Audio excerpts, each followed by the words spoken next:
30 Кара Суу жолунда 3 километр асфальт басылды дедиңиз. Кайерде басылды? Так билесизби? Кайсы жер асфальт болду? Сага аяк ага карабайт да 30 Кара Суу жол кайер? Не билесиңерби? Кара Суу жолда ошол Мен жооп берип коеюн. 30 жолу бир нече жолу кайталанып айтылды. Бул жерде да мен өз көзүм менен барып көрүп таанышайын. Анан эгерде акыбалы начар болсо быйылкы жылы сөзсүз түрдө четинен баштап бүтүргөнгө аракет кылабыз. Жолуңузду билесиз да? 30 мен Кара Суу жолу. Бүгүнкү күндө бир дагы ал жер асфальт болгон эмес да. Азыр жогоруда ошентип маалымат берип коюлат. Ал эми кышабат 30 Кара Суу жолуна кирбейт да. Сиз билесиз да биз. Туура айтасыз. Бул жерде эми жогорку жактан келген жетекчиликтер эми 30 айыл өкмөтү дегенде жалпылап айыл өкмөттүн территориясын айтып атышат. Эми биз бул жердеги жергиликтүү жашоочулар Кышабат өзүнчө, бул 30 Кара Суу жолу өзүнчө. 30 Кара Суу жолунда 3 километр асфальт басылды дедиңиз. Кайерде басылды? Так билесизби? Кайсы жер асфальт болду? 30 Кара Суу болду го тиги. Кайсы жер? Жок, Ал Кышабат 30 кирбейт. болду быйыл. Кайер? 23 жыл болду. Жок, так адресин айтсаңыз кайсы жер? Кайсы айылга чектешет? Сага аяк ага карабайт да 30 Кара Суу жол кайер? Не билесиңерби? Кара Суу жолда ошол Мен жооп берип коеюн. Өмүр. Бул азыркы 30 айыл өкмөтүндөгү 3 километр жол, бул Кышабатка кетип аткан жол, Кышабаттан Кара Сууга кеткен жол бар. Ал жерде өзүңүз жакшы билсеңиз керек, ошонун бир бөлүгү 3 километр жол басылган. Ал мен өзүм инициатор болуп кат берип, өзүм көзөмөлгө алганмын ал боюнча. Булар азыр эми жетекчилер өзүнүн так адресин билбей бир аз эме болуп атат окшойт, но ал жерде 30 айыл өкмөтүндө Кышабатка кетип аткан жол. Кышабатка? Да. Жолуңузду билесиз да? 30 мен Кара Суу жолу. Бүгүнкү күндө бир дагы ал жер асфальт болгон эмес да. Азыр жогоруда ошентип маалымат берип коюлат. Ал эми Кышабат 30 Кара Суу жолуна кирбейт да. Сиз билесиз да биз. Туура айтасыз. Бул жерде эми жогорку жактан келген жетекчиликтер эми 30 айыл өкмөтү дегенде жалпылап айыл өкмөттүн территориясын айтып атышат. Эми биз бул жердеги жергиликтүү жашоочулар Кышабат өзүнчө, бул 30 Кара Суу жолу өзүнчө. Миллиардтын тегери болсо 23-24 жылы 8 миллиардка чейин көтөрүлдү. 200-300 чакырымдын тегерегинде асфальт салса элек 22 жылга чейин. 23 жылы 488 чакырым асфальт салдык. 24 жылы 673 чакырым асфальт салдык. Бул 1,5-2 эседен көп жолдор оңдолуп атат. Бардыгын бир күндө жетишип бүтүрө албайт экенбиз. Бирок мына көрүнүктүү болуп атат. Мына 2 жылдан бери иштер алдыга жылып атат. Депутаттар ар бир жолдор боюнча маалымат алып, контроль кылып атышат. Кудай буйруса бардык жолдор акырын-акырындык менен оңолот. Сиз жакшы билесиз, мына 30 детсад боюнча. Бултур ошо биринчи этаж салынган боюнча бүгүнкү күндө турат да. Ал жерде тийиштүүлөр айтып атат да, акча бөлүнбөй жатыптыр дейт. Быйыл ошол курулуш жанданабы, ошо боюнча айттыңызчы. Рахмат, туура айтасыз. Бул бала бакча боюнча бүгүнкү күндө быйылкы 2024 жылга 5 миллион сом акча каралган. Бул эртең апрель айында жумуш башталат.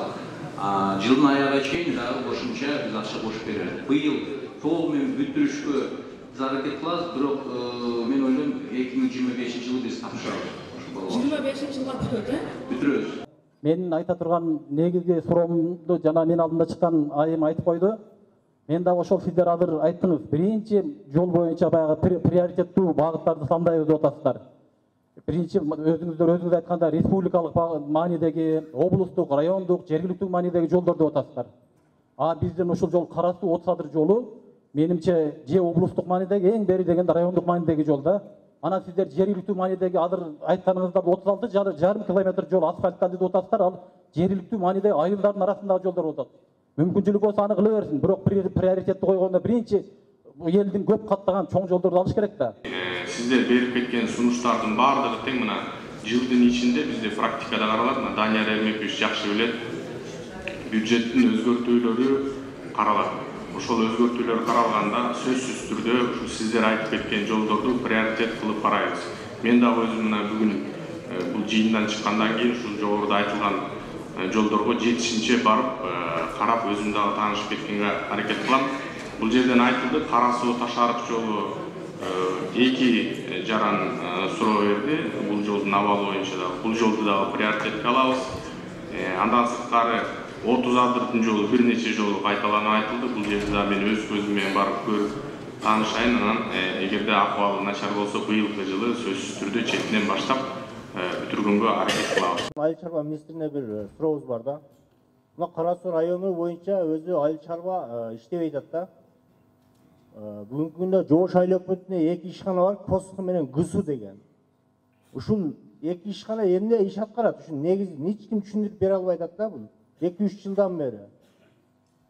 Бул Коскунун өтө чоң объему бар бизде бүгүнкү күндө. Суп арендага берип иштетип атышат. 2022 жылы Козуев Алишер Абибуллаевичти шайлаганда ошол жылы министр келген. Өзүңүз билесиз. Министр келип суп арендага бербейбиз, быйыл мамлекет гана иштетет деген болчу. Бирок бир Кытай келип ошол жерлердин бардыгын иштетип атат го. Пакта 50 гектар, 30 гектар.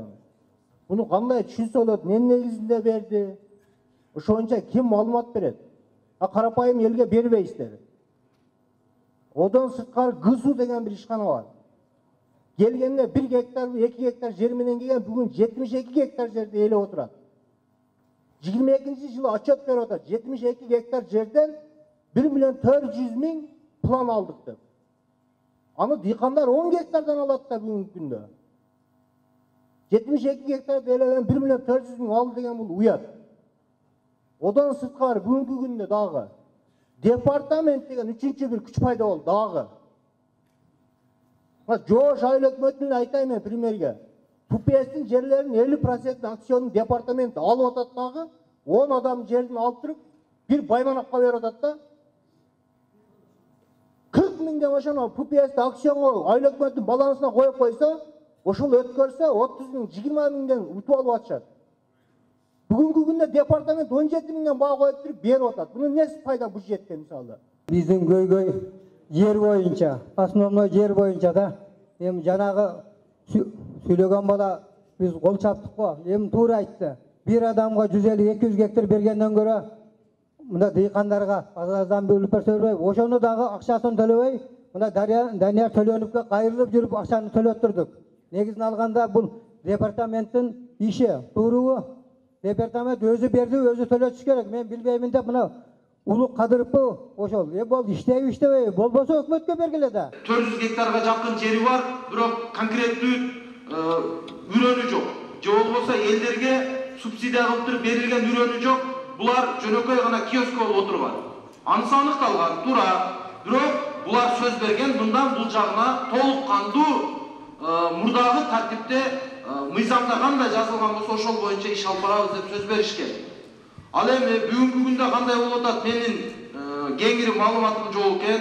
Азыркы мына жаңы бак тергешүүчү өз көзөмөлүн алып, мен үрөнчүлүк чарбалар боюнча, ушул именно ГСУ боюнча дагы өз пикиримди айтканмын, жогорку трибунадан айтканмын, өзүм көзөмөлдөп турам. Буйруса, жакынкы күндөрдө дагы толук кандуу кайрадан выездной заседание кылып туруп келип кеткенге аракет жасайт. Администрация президенттин демилгеси менен биздин да жер суу көзөмөл кызматынын демилгеси менен азыр 7 область боюнча ушу 309-токтомдун берилиши кандай мыйзамдуу берилүүдө, мыйзамсыз берилүүдө ошол боюнча комиссия ишин уже текшерип чыккан. Жыйынтыгы чыгат. Азыр 2 область калды, ошо 2 область бүткөндөн кийин бул Кара Сууну текшерип бүткөн, кимге берилди, кандай берилди деп.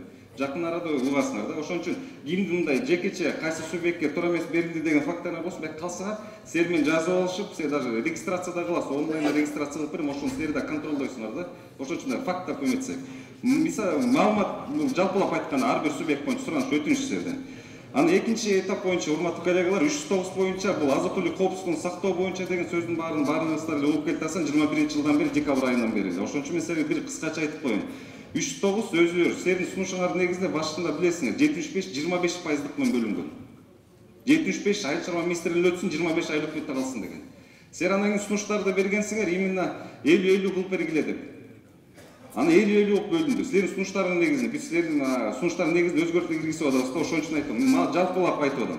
Андан сырткары силер суроолорду бергенсиңер, жанагы пайыздык аренда акысын 20-30 деген өтө кымбат болуп атат деп, силердин Кара Суу районунан келген каттар, официалдык каттар бар бизде. Ошону деген аренда акысына төмөндөткүлө деп, ошонусу төмөндөттүк. Бирок бул жалпылап айткан боюнча, ошон үчүн урматтуу коллегалар, мындай кылсак, семхоз, плинхоздор уже алып бүткөн жерлердин бар.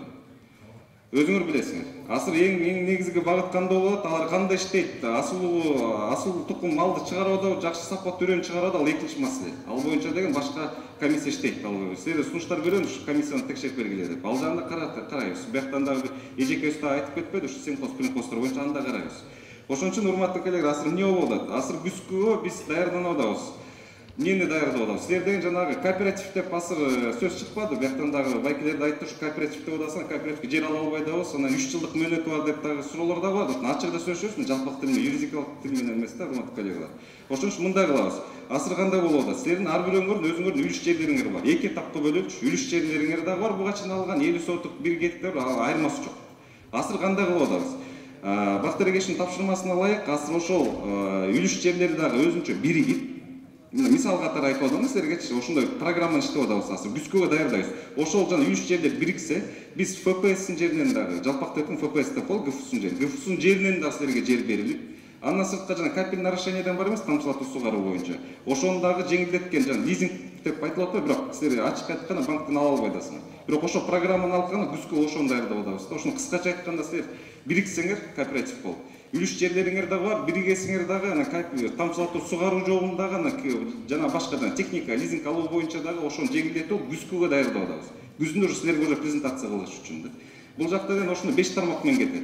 Капель нарушение, лизинг, банковский суда, жана кредиттер жана башкалар. Анан кийин жанагы эме боюнча үрөндөр деп айтылып атпайбы, жакшы сапаттуу үрөндү ошону алуу боюнча дагы ошондой жеңилдетүү шарттар менен берилет. Муну баарын күзгүгө даярдап атабыз. Күздүн ишке ашырылат. 30 айыл өкмөтү Кышабат айылы. Бизде ошо 6 километр калды да, 11 айылды бириктирүүчү. Алишер өзүң жакшы билесиң, барып көрдүң. Ошо жолду бүтүрүп берсеңиздер жакшы болот деп баягы 30 Кышабат жолу. Бул биринчиси. Экинчиси, мына көп адамдан суроосу боюнча трансформация чек берүү боюнча. Аябай суроолор көп болуп атат да. Кээ бир үйлөрдө 5-6 балалуу болуп калыптыр да, 2-3 келин болупчу.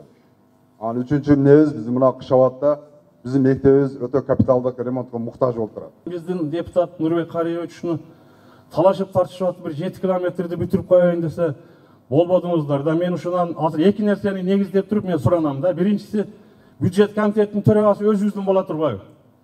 Экинчи негиздем, Кожекеленде вообще карьердин чоң карьерлери бар да. Ошо буластын даже мен Баткен, Жалал-Абадка да тарткандарын билем да, ошол жерде көмүрдүчү. Ошол көмүр тарткан машиналар талкалап атат ошол жолду. Эми сурамасак болбойбу ошол 2 километр жолду биротол эле бир 7 километр басып койсо болбойбу. Себеби Кыргызстандын бюджети чоңоюп атпайбы, биз билип атпайбызбы, миллиардтап. Ошону силерден депутаттар суранам мен силерден. Транспорт министрлигине айтып бир жардам берип койсоңуз.